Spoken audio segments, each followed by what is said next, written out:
अस्सलाम वालेकुम रहमतुल्लाहि बरकातुहू। मेरा नाम डॉक्टर असदुल्ला सुमरो है। मैं माहिर अमराज़ क़ल्ब और हार्ट फेलियर स्पेशलिस्ट हूँ और यहाँ अल्तमश जनरल हॉस्पिटल में काम कर रहा हूँ। इससे पहले केस में मैंने हार्ट अटैक और ड्राइविंग का जिक्र किया था। ये उसका पार्ट 2 है, एक दूसरा वाक़या है। ये एक ऐसे मरीज़ का विक्टिम का केस है और जो हमारे मुल्क के मिलिट्री के रिटायर्ड जनरल साहब थे और इनका मैं माज़रत चाहता हूँ अगर फैमिली को इसमें किसी किस्म की कोई हो, क्योंकि ये एक आई ओपनिंग वाक़या है। मतलब ये एक हमारे लिए एक लर्निंग पॉइंट है कि ड्राइविंग के दौरान ऐसा भी हो सकता है और अक्सर लोगों का इधर की यहाँ की तरफ ख्याल नहीं जाता है और वो टाइम जो है उसमें काफ़ी ज़्यादा ज़ाया हो जाता है। तो ये यहाँ पर मैंने दिखाया है कि ड्राइविंग के दौरान जैसे पहले किस्से में मैंने बताया कि हार्ट अटैक, लेकिन कुछ मरीज़ ऐसे होते हैं कि जिनको हार्ट अटैक या बग़ैर हार्ट अटैक इवन जो है वो हरकत कल्ब की बंदिश और सडन कार्डियक अरेस्ट हो जाता है। लेकिन चुनांचे ऐसे मरीज़ जो मौत का शिकार हो जाते हैं फौरी तौर पर, और उसमें 2 किस्म के वो होते हैं जो सडनली मौत का शिकार हो जाते हैं। एक तो टाइप 1 होते हैं, वो टाइप 1 वाले वो विक्टिम्स होते हैं जो अलामत के फ़ौरन ही 1 घंटे के अंदर अंदर मौत का शिकार हो जाते हैं। और टाइप 2 वाले वो मरीज़ होते हैं जो एक्सीडेंट होते और उसके बाद जो है वो अस्पतालों में पहुंच जाते हैं, लेकिन चुनांचे ऐसे मरीज़ अस्पतालों में ताख़ीर हो जाती है ऐसे मरीज़ों को तशख़ीस करने में, क्योंकि ज़्यादातर लोगों का ध्यान जो है वो एक्सीडेंट की तरफ जाता है और कार्डियक अरेस्ट की तरफ लोगों का ध्यान नहीं जाता। तो उस वजह से वो ताख़ीर हो जाती है और उस ताख़ीर की वजह से जो है वो अक्सर लोग जो है वो मौत का शिकार हो जाते हैं। तो ये एक सडन कार्डियक अरेस्ट जो है नो डाउट कि उसके बहुत सारे काजेज़ हैं। सडन कार्डियक अरेस्ट मीन्स हरकत कल्ब की बंदिश जो है उसके बहुत सारे काजेज़ हैं, लेकिन 50% से ज़्यादा जो असबाब हैं वो शरियानों की तंगी या शरियानों की बंदिश है। ये जो हरकत कल्ब की बंदिश है वो ऐसा समझें कि ये एक ऐसा बम धमाका है, यानी हमारे जो हार्ट का बिजली घर है उस बिजली घर में एक ऐसा शॉर्ट सर्किट हो जाता है जिसमें आम बम धमाके में यूजुअली आग और धुआं नज़र आता है, धमाका नज़र आता है, सुनाई देता है, सब लोग उधर की तरफ दौड़ते हैं। लेकिन ये जो हरकत कल्ब की बंदिश का बम धमाका है उसमें ना तो धमाके की आवाज़ सुनाई देती है, ना ही धुआं नज़र आता है, ना ही इस किस्म की आग नज़र आती है। अलबत्ता अगर वो शख्स जिसको हम आई विटनेस कार्डियक अरेस्ट, जो ऐसे मरीज़ को देख ले, अगर वो तरबियत याफ्ता है यानी उसकी दूरबीन जो है वो ऐसी तेज़ है कि वो ऐसे धुएं को या ऐसी आवाज़ को फौरी तौर पर पहचान लेता है और फौरी तौर पर एक्ट करना शुरू हो जाए, तो ये जो है वो आगे मैं आपको दिखा रहा हूँ कि जीवन रक्षक दुनाली बंदूक जो है, नॉर्मली जो बंदूक होती है वो इंसानों को या जानवरों को मारने के लिए होती है, लेकिन ये एक हमारी तख्लीक शुदा एक ऐसी ख्याली बंदूक है किस्म की कि जिसमें जानें बचाई जाती हैं।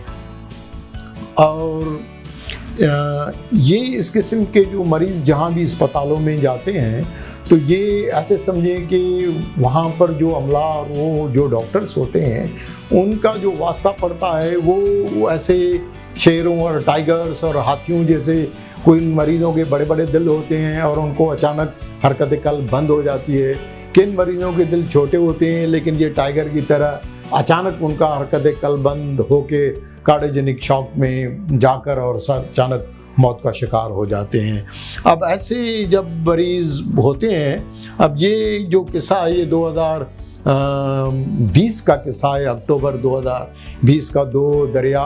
के किनारे का किस्सा है कि वहाँ पर सुबह सवेरे जनरल साहब जो है वो गाड़ी ड्राइव करते हुए उनको अचानक जो है वो हार्ट अटैक हुआ या नहीं, क्योंकि चुनाचे हमारे यहाँ पोस्टमार्टम नहीं होता तो पता नहीं चलता कि किस वजह से हुआ, लेकिन प्रिज्यूम ये किया गया क्योंकि जब उन्होंने गाड़ी जो है वो साइड में रोक ली और वहाँ से पुलिस की पार्टी क्रॉस करते हुए जब उन्होंने गाड़ी को देखा कि गाड़ी रुकी हुई है तो उनकी गाड़ी को नॉक किया और जब किसी ने रिस्पॉन्ड नहीं किया। ये अखबार की सुनी सुनाई स्टोरी है, अगर इसमें किसी किस्म की कोई ऊंच नीच हो तो मुझे माफ़ कीजिएगा। तो वो पुलिस वाले ने जब वो नॉक किया तो नॉक करते हुए उसने रिस्पॉन्स नहीं दिया, तो फिर उन्होंने गाड़ी का दरवाजे को किसी तरह से खोल के और उनको हिलाने की कोशिश की, तो वो जब उन्होंने रिस्पॉन्ड नहीं दिया तो उन्होंने प्रिज्यूम किया कि ये कुछ हार्ट का मामला है। तो ऐसे मरीज़ को जो वो फौरी तौर पर फैमिली को फ़ोन करके और वो पीने शफा अस्पताल में लाया गया और जहाँ पर अस्पताल में जाने के बाद उनकी रिससिटेशन करने के बाद पता चला कि उनको हार्ट का कुछ ऐसा मामला हुआ कि जिसकी वजह से हरकत कल्ब इतनी फेटल थी कि वो जाबिर ना हो सके और वो मौत का शिकार हो गए। अब इस किस्म के जो मरीज़ होते हैं ये दिल की शरियानों की वजह से हरकत कल्ब की बंदिश का एक ढांचा है कि ड्राइविंग के दौरान या वैसे लोग जो है राहगीर होते हैं, वो राहगीर जब जाते हैं तो अचानक अगर उनमें हरकत कल्ब की बंदिश हो जाए तो वो गिर पड़ते हैं और अगर उनको कोई देख ले तो उसको आई विटनेस कार्डियक अरेस्ट कहते हैं कि जो उसको देख ले, यानी आउट ऑफ द हॉस्पिटल। और ये अस्पताल के बाहर जो out of hospital cardiac arrest होते हैं वो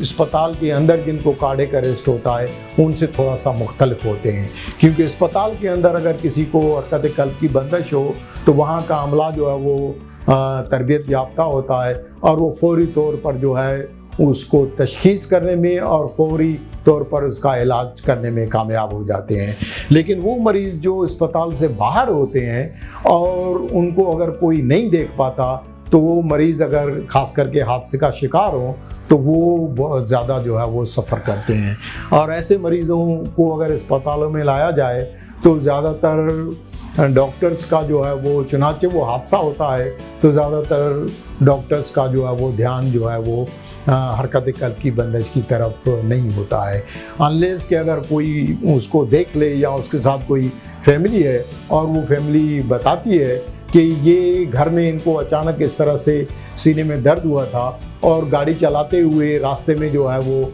अचानक जो है वो गाड़ी उन्होंने रोक ली और जो है उसको एम्बुलेंस के थ्रू जो है अस्पताल में पहुंचा गया है। तो ऐसे मरीजों में जब फौरी तौर पर एंजियोग्राफी की जाती है तो पता चलता है कि इनको शरेयानों की बंदिश हुई है। तो शरेयानों की बंदिश की वजह से उनकी शरेयानों को खोलकर और ऐसे मरीज़ों को जाबिर किया जाता है। लेकिन कुछ मरीज़ ऐसे होते हैं जो अस्पताल तक नहीं पहुंच सकते, ऐसी दूर जगह पर होते हैं, किसी हाईवे पर हैं या अस्पताल उनसे दूर है या वो एम्बुलेंस में आ रहे हैं और या किसी ऑफिस में हैं वो और ऑफिस में से फिर अस्पताल की तरफ जा रहे हैं और अचानक अगर रास्ते में ऐसे मरीज़ों को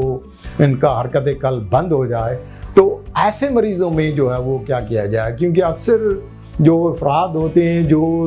लेके आते हैं वो समझते हैं कि ये डॉक्टर्स या अस्पतालों का काम है और वाकई भी ऐसा है कि वो डॉक्टर्स, क्योंकि ज़्यादातर अमला ज़्यादातर लोग तरबियत याफ्ता नहीं होते हैं। तो इस प्लेटफॉर्म से मैं ये मैसेज देना चाहूँगा कि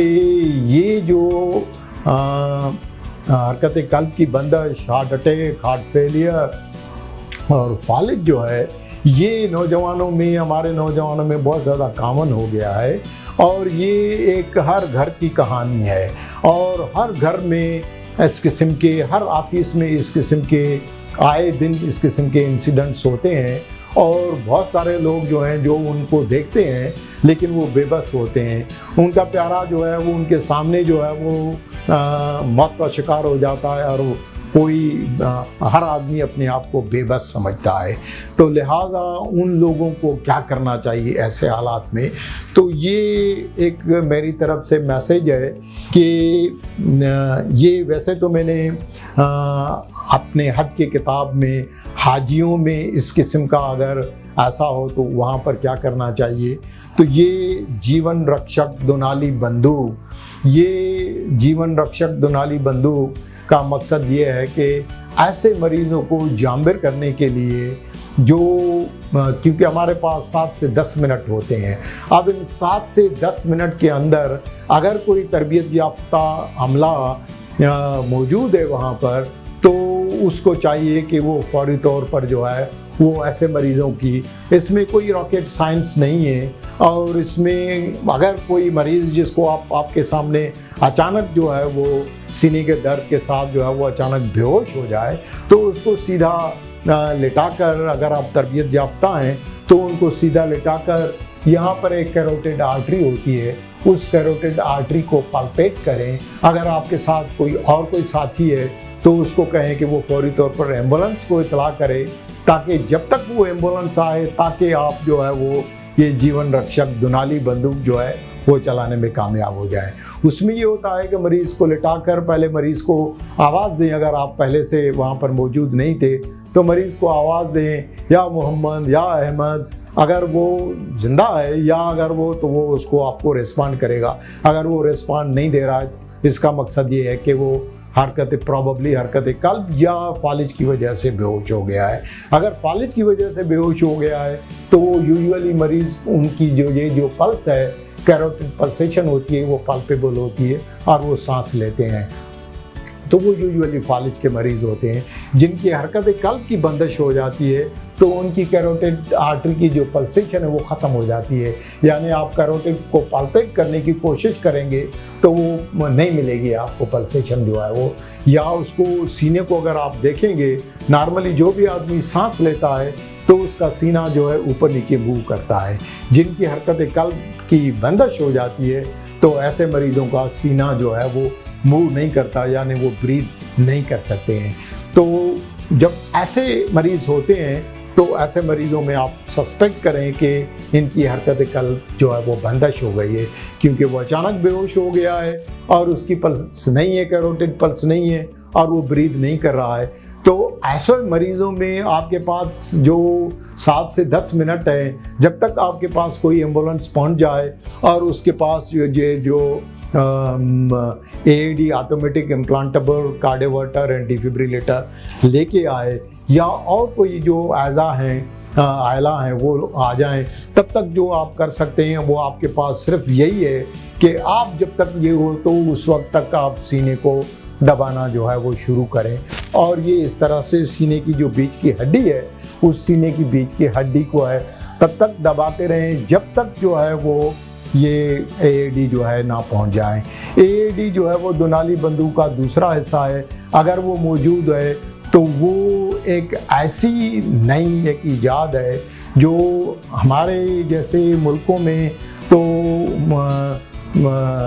मुख्तलिफ माल्स में या मुख्तलिफ दफ्तरों में या इवन मुख्तलिफ बड़ी बड़ी अस्पतालों में हर जगह ये दस्तयाब नहीं होते हैं, लेकिन जहाँ पर वो दस्तयाब हों तो ये इसका फ़ायदा ये है क्योंकि ज़्यादातर मरीज़ जो हरकत कल्ब की बंदिश का शिकार होते हैं उनमें वेंट्रिकुलर फिब्रिलेशन होती है, और वो वेंट्रिकुलर फिब्रिलेशन का इलाज जो है उसको शॉक देना है। तो ये जो AED की ब्यूटी ये है कि उनको फौरी तौर पर यहाँ पर इलेक्ट्रोड्स लगा के और वो मशीन जो है उसके बटन को ऑन करें और बाकी लोग जो मशीन से दूर हो जाएं, तो मशीन खुद ब खुद आपको बताएगी कि ये जो हार्ट की हरकत कल्ब की बंदिश है ये इसको शॉक दे सकते हैं कि नहीं। अगर वो कहती है कि शॉक देने के बाद फिर दोबारा आप उसको कंटिन्यू करें उसकी CPR को, और जब तक मरीज़ जो है, अक्सर मरीज़ जो है वो शॉक देने के बाद होश में आ जाते हैं। होश में आने के बाद फिर ऐसे मरीज़ों को छोड़ना नहीं चाहिए, ऐसे मरीज़ों को फौरी तौर पर ऐसी अस्पताल में पहुंचाया जाए जहाँ पर एंजियोग्राफी या एंजियोप्लास्टी और ऐसे मरीजों को रिवेस्कुलराइज करने के चांसेस हों। बहुत बहुत शुक्रिया। और इस सिलसिले में और कोई किसी भी किस्म का कोई सवाल हो तो आप कभी भी अल्तमश जनरल हॉस्पिटल में फ़ोन करके मालूमात कर सकते हैं, या अल्तमश अस्पताल के किसी भी माहिर डॉक्टर को दिखाना हो, अमराज़ क़ल्ब के डॉक्टर को दिखाना हो तो आप फ़ोन करके और अपॉइंटमेंट लेके किसी वक्त भी आके और दिखा सकते हैं।